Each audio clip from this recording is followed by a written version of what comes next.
Let's go, everyone. Today, super excited to be unboxing this Kith Nelson Crewneck. So this was purchased from the Kith store in Honolulu, Hawaii. So here's a tag,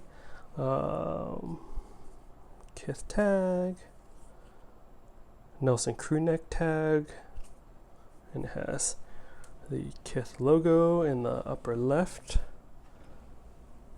A little dusty because it's been in the bag since I got it. Been collecting dust, but finally got a chance to unbox this for this channel. So it was not dusty like this when I purchased it.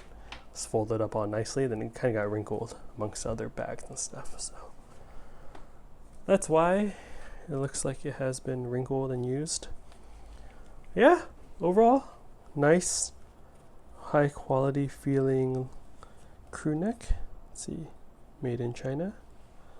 And yeah, this is the main part, the logo here.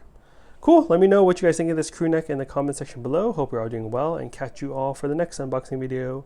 Later.